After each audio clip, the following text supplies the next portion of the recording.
All right, well, St. Patrick's Day is next week, and there's also March Madness happening right now. So for those of us who like to enjoy the festivities around traditions, you're probably going to be going out with family and friends over this weekend. Right, but the challenge is if you're facing sobriety, how can you still have a good time? Well, our friends Taylor Weil and Alex Whiteley from Amatus Recovery Centers have some refreshing advice. Well, welcome. Thanks so much for having us. All right, so it's March, so that means college basketball, March Madness, and everybody is going Irish on St. Patrick's Day.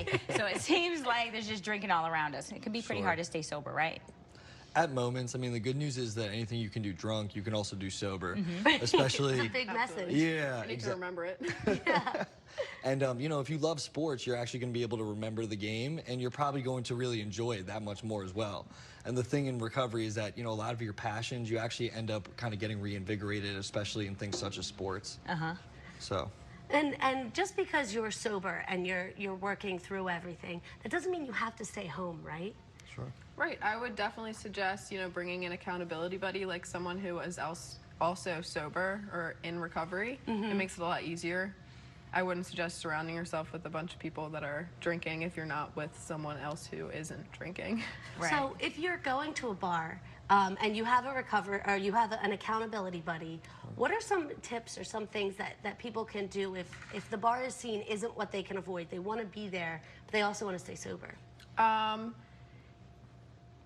would suggest having like a sparkling water with like a lime or something, so it can kind of look like you're drinking, make you feel like you're fitting in more. Yeah, because I know a lot of times when we go out, we want to have that thing in our hand, right? That's just like, what do you do with your right hand if you're not drinking? Right. That's a huge difference it makes to how you feel and how you interact with others, right? Absolutely. Absolutely. And go ahead. I was going to say we have some of those tips up on the screen. So it says great. bring a sober friend to parties with you as well. And then try drinks with green garnishes. Yep. So that's something else that you guys say. I was going to say, I see you have these drinks up here with us.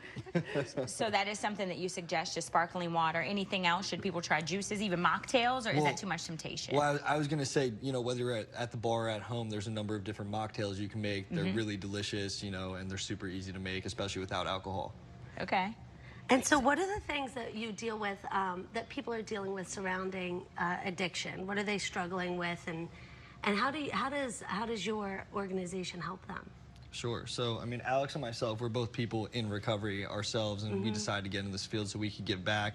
You know, especially being people young in recovery, you know, there's a stigma, at least in the beginning, that, you know, hey, like, I don't know if I can do this because I'm too young. But, you know, things like the holidays and the stuff we're talking about, those tips and accountability, you know, it gives us the ability to, you know, say, hey, you can do this in early recovery. Like, you can go out, you can have fun without the use of drugs and alcohol. So what about people who maybe hear this and they're reluctant? They say, if I go out, I want to drink. Do you have a message for them? I mean, you know, absolutely. You don't always have to go to the bar. I know for me personally, it took some recovery for me to be able to. I mean, in my first 6 months, personally, I wasn't able to go in the bar. It would just be too tempting. But with recovery comes learning how to be able to do these things like the normal person. And so how do people respond to you guys giving that real, relatable advice? I mean, truthfully, being someone that has lived experience, that's, you know, I've been sober since I was 20. I'm 28 now, you know, so a lot of, thank you, I appreciate that. A lot of people in early recovery kind of like lean on us to, you know, give them their experience, strength, and hope, and say like, hey, like, I can do this too, you know, and eventually maybe down the road, I will be able to go out and enjoy March Madness and St. Patrick's Days and things of that nature. And so how important is that community? How has it been for you guys, and how important is it to people who are going through it to have somebody to lean on? Sure. Very important.